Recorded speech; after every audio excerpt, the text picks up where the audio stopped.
The following file has been retrieved from a secured server that, according to official records, does not exist. If you're hearing this podcast, your current coordinates have been flagged by the authorities. Do not attempt to leave. The distortion you're hearing isn't a technical failure. It's a breach in the local reality. Keep your volume low and your eyes on the door. You're listening to the tales from the Redacted.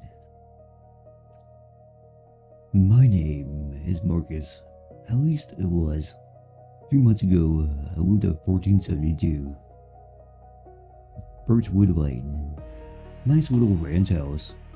White siding, black shutters. The kind of place you'd pass and never think about twice. One Tuesday night, the power flickered and the television cut to black. When it came back on, the house number on the mailbox read 1470. Just like that. No 1472. No gap between 1470 and 1474. The mailbox next door had simply slid over, like the universe had copy-pasted reality and forgotten to check the spacing. I laughed it off at first, called the county, called the post office. They all told me the same thing. There was no 1472. Never has been. My neighbors suddenly couldn't remember me living there for the past 9 years. My own mother asked why I was calling from a strange number and why I sounded genuinely confused when I told her my address. That was the first redaction. I started noticing the static after that, not the normal kind. This static had weight. It pulled in corners of the rooms like gray dust. If you're staring too long, it would crawl toward you, slow and patient, the way a cat stalks something that's already injured. At night, I could hear it, whispering my name in my own voice, but half a second too late. Like an echo that had to think about the answer. I should have left, but the house wouldn't let me.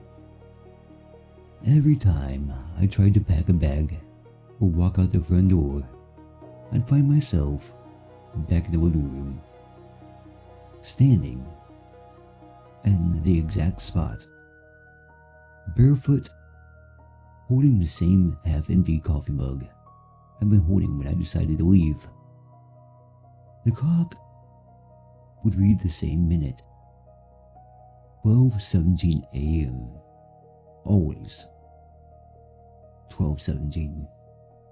The static would be thicker then, pressing against my eardrums until my teeth vibrated. I began documenting everything on my own phone. Videos, voice memos, photos. The files would upload, and immediately so as corrupted, or simply disappear in the cloud. One night I left the camera rolling while I slept. When I watched it back, the footage showed me sitting upright in bed at 12:17, staring directly into the lens with my eyes that weren't mine. My mouth moved, but the voice that came out was calm, almost friendly. Marcus stopped living here a long time ago. You're just the echo we kept fulfilling.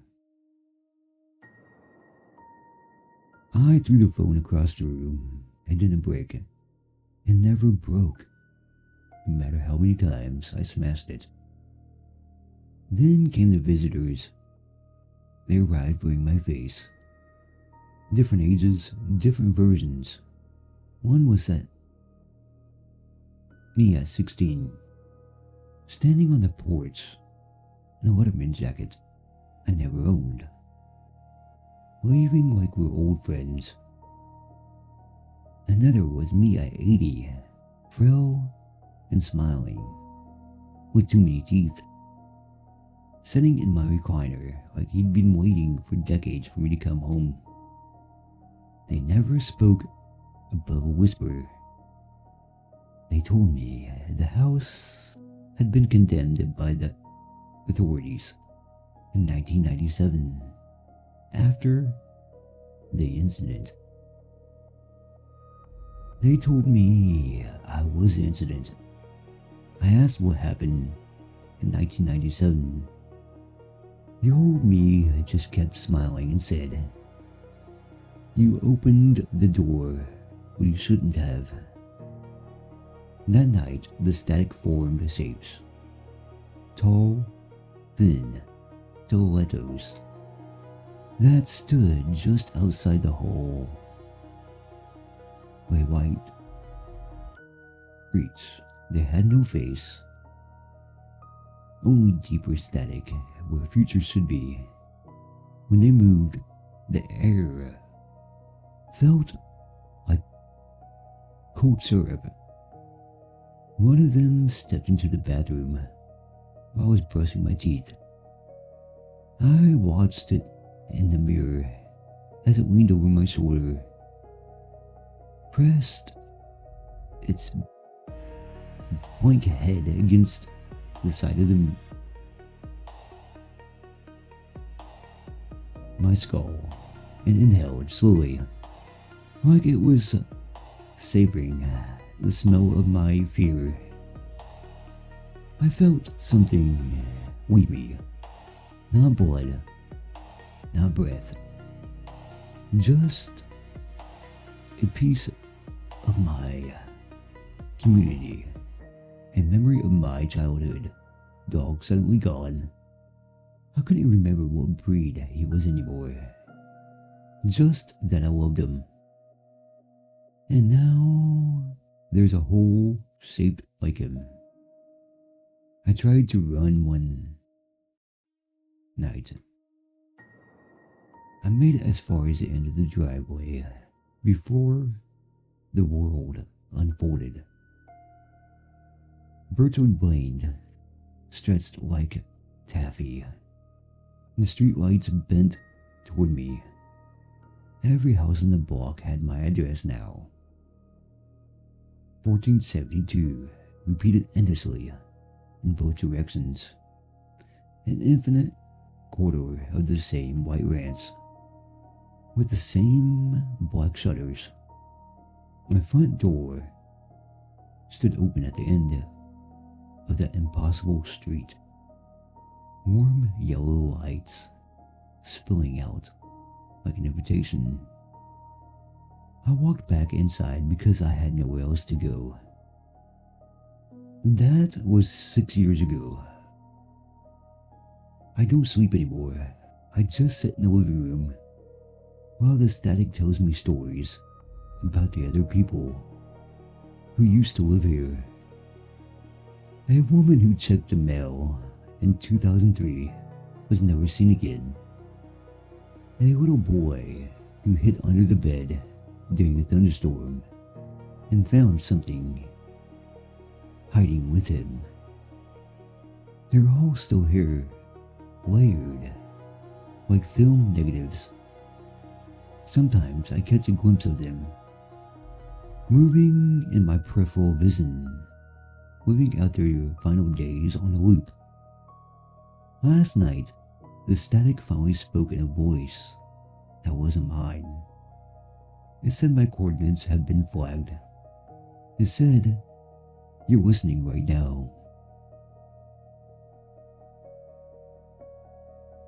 If you're here, or you're ever driving through on a back road at night, and it felt like one particular stretch of the woods, or one particular farmhouse looked wrong, like it was paying attention to you, then the breach is already widening. The authorities don't have a fix for these things. They contain them. They build walls of redaction around them. And whatever's inside finishes its meal. I can hear footsteps in the hallway now. Slow, patience, wearing my socks. If this file reaches you, remember, do not look up your own address on any map you didn't grow up with. Do not answer the door if the person on the other side sounds exactly like you, but a little too calm. And whatever you do, never acknowledge the static when it says your name. Because once you answer, the house decides you always lived there. And the address changes to match. This broadcast has been marked for immediate redaction. If you're still hearing these words, it is already too late. The authority thanks you for your silence. You've been listening to Tales from the Redacted. Stay inside, stay quiet, and whatever you do, don't check the number on your house tonight. Sweet dreams.